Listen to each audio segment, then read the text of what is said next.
What's up, you guys? How you doing today? So in today's video, we're going to be basically finishing up what happened from yesterday's video and the experiment that I had been doing for like a week and a few days, which was, oh, if you saw yesterday's video, then you know. It was kind of, it was a little bit of a horrific video. So what you're going to see in the beginning of this video is a lot of trades. I'm going to be buying stuff for 10 plat. Then, you know, towards the middle of the end of the video, you guys are going to see how I just kind of raised my prices up. And I'm going to go over a little bit more into detail as to how that all went down. If you guys are new, check this out right here on the screen. I'll just leave it up and keep talking through or whatever. But we do 6 giveaways a week. You guys could be winning platinum over here on YouTube for whatever platform you're on. And if you're on Twitch, you guys can actually be earning platinum over on Twitch. We have a system over there that actually allows you to earn platinum. It's not a matter of if, but a matter of when you wind up winning. You guys can feel free to stop by and ask me how that works over on Twitch. But getting into the video and all that stuff. Oh, and if you guys have any questions or anything like that related to Warframe and stuff, feel free to leave them in the comments, as I do read the comments and go through them as best I can. And if I find questions that I feel like, you know, would be good for these videos, then I kind of pick them out and answer them like you guys are about to see right now. So the first thing that we got going on here is Fearless Lord says, Neo, how do I copy and paste message in trade chat? I tried what you said, but it didn't work. So the way it's supposed to work, and I'm assuming you're asking this question from console. If you're on console, you can actually hook up a wireless keyboard or even a wired keyboard to console like I have in the past. And what you do is you basically put your message into trade chat, right, with your keyboard. And then what you do is you hold Control and press the A button to highlight everything that you said. And then once you do that, you can press Control and the C button to copy everything that you said. And then just hit enter and send that message out. Then every time you want to just keep posting that message, all you got to do is hit Control and V for paste. That's it. That's simple. Next question is from Shamrock Legend. He says, PC, I have a Necros Prime set, including relics that are vaulted, that have his parts. Should I sell the relics or farm Necros parts and then sell them? Well, I'm personally not a fan of selling relics. It's not a game that I've gotten into, is the whole selling relic thing. I've seen some relics go for like 100 plat in the past, but I don't really care enough to get into that. And that's really rare. You're not really going to see that. Even when you guys tell me you sell relics for like 100 plat, it really shocks the crap out of me, and I really don't expect to see that happen very often. I always would tell you guys that it's just a gamble. I would totally just crack the relics open, hope you get the parts. If you don't get the parts, you're still getting something else that has some kind of value. Even if it's junk, you're still getting value out of the ducats, or something. But I usually feel that like relics, I don't know, for what they sell for, maybe if it was 100, sure, go ahead and sell it for 100 for those relics. But it's really not likely you're going to see those. I always recommend just cracking the relics open and then farming the, like cracking the relics open, farming the parts, and then selling the parts later. Next question we have is from Igneous Rock. He says, Xbox One, quick story about getting flak. When Tiburon Prime was released on console, I was asked for 2.5k, for a really good Riven, but no negative. Had 2 chats going simultaneously. One guy was telling me the Riven wasn't even worth more than 700 because it didn't have negative. The other guy was offering 2k. I sold it for 2.250. If you're selling, you need to realize you only need one person willing to buy, not everyone in trade chat. Yeah, so this wasn't a question, but I wanted to include this anyway because it's really true, and you guys can kind of see that, like, you know, the variances in prices that you'll get from random people. It really depends on who you're talking to. If you're not happy with the price, don't sell it at the price. You know what I'm saying? And he said, you know, one guy was offering somebody told him it was good for 2.5k, and look what he did. He even took 250 platinum off of that just to make the trade. I absolutely recommend doing that. I mean, if we're talking thousands of platinum for like Rivens and stuff like that, it's not that big of a deal to take, you know, like 250 plat off the Riven. You know, if it's like a 5k Riven, I mean, take 1,000 plat off the Riven. That's an extra 4,000 platinum. And even though some people like are really serious about Rivens, it's maybe only 10% of the players in the game care enough about the Rivens and have the plat to be able to make those kind of trades. So if you do find someone that's looking, you know, like for an offer like that, it's not always that big of a deal if you take it. You know, even if it's like 1,000 plat less than you wanted to sell it for. Next question is from Gilart16. He says, PC, how much time do you spend in trade chat a day? Typically, it depends on what I'm selling. Like when Vauban was selling like hotcakes for whatever reason for really cheap, I was able to blow through all 25 trades a day, anywhere between an hour and a half to 3 hours.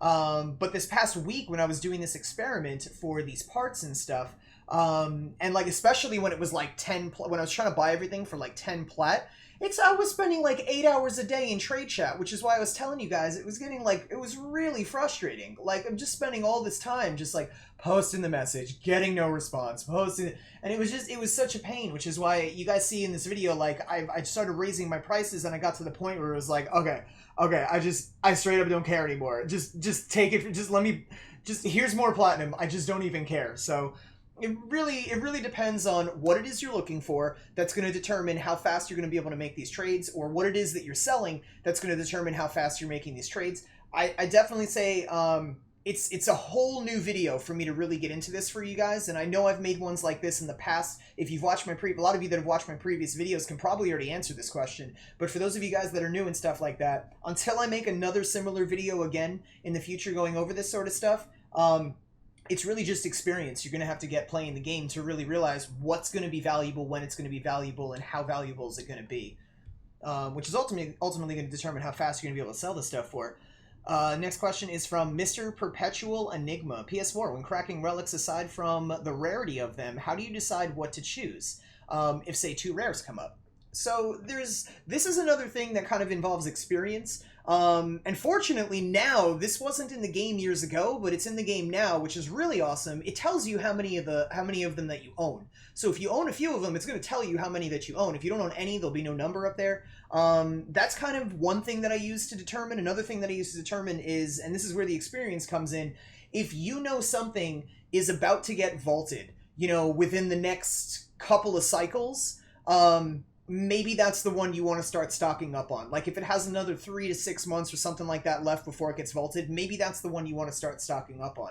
If it's brand new to the game, like let's say it's Limbo, the first week that he comes out, grab the Limbo, you know, like just do that. But ultimately, this is something that you'll all get better at with experience.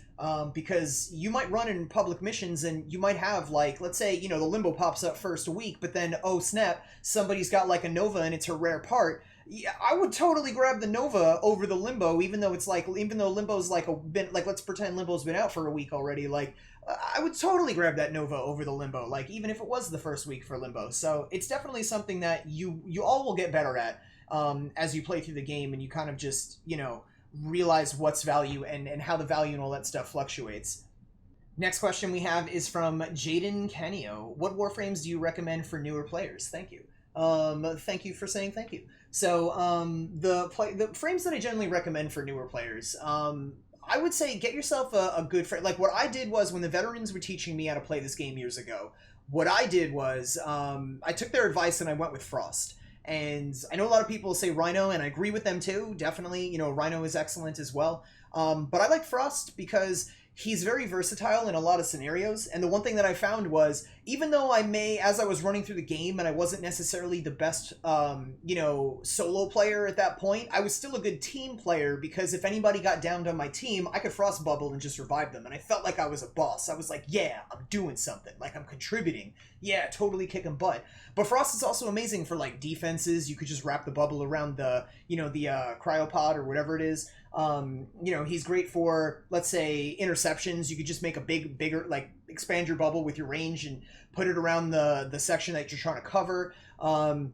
You know, survivals, you can just make a big bubble, keep your team alive in there. There's Frost and his bubble were like my best friend when I started playing this game. If you guys are gonna play like Rhino or something like that, Rhino Stomp is fantastic, and the Iron Skin, every time you're Rhino, without fail, is the moment you start or you get enough energy together, you should have your Iron Skin on. That's just that's like a #1 thing you should be doing. Another one I'd recommend for newer players is Valkyr. Valkyr, when you go in her Hysteria mode, you're basically invincible for as long as it lasts. The only challenge with Valkyr, though, is, and this isn't me not recommending her, I'm just, heads up, anything that's like an Eximus is going to drain your energy really fast. That's going to hurt you as a Valkyr. Anything that has one of them bubbles around it, that will shut your ability off.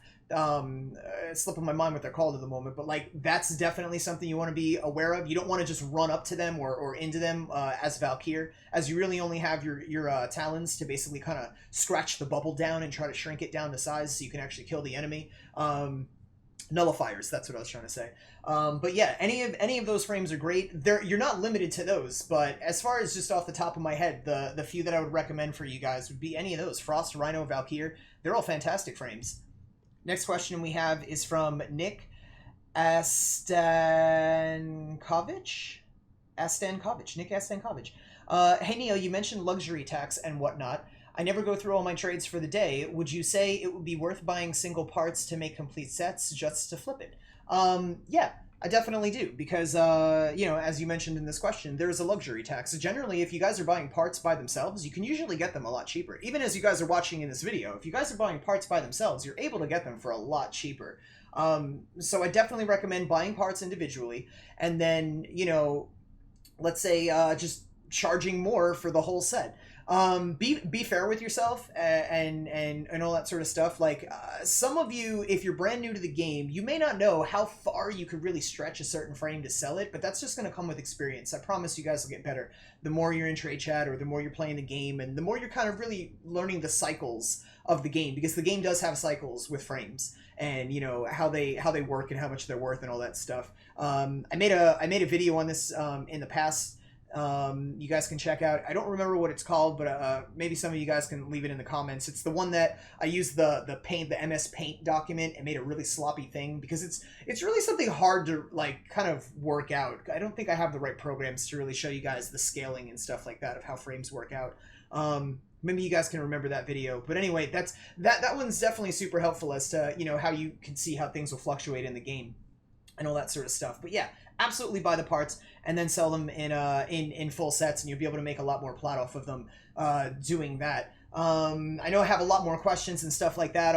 Can't wait to throw in future videos and all that stuff. But if you guys again have any questions, leave them in the comments down below, and I'll go through them. You know, all that sort of stuff as I get them. I'll throw them in the videos and all that. But as always, you guys are amazing. Thank you so much for watching this video. Absolutely love your faces, and I will see you guys in the next one.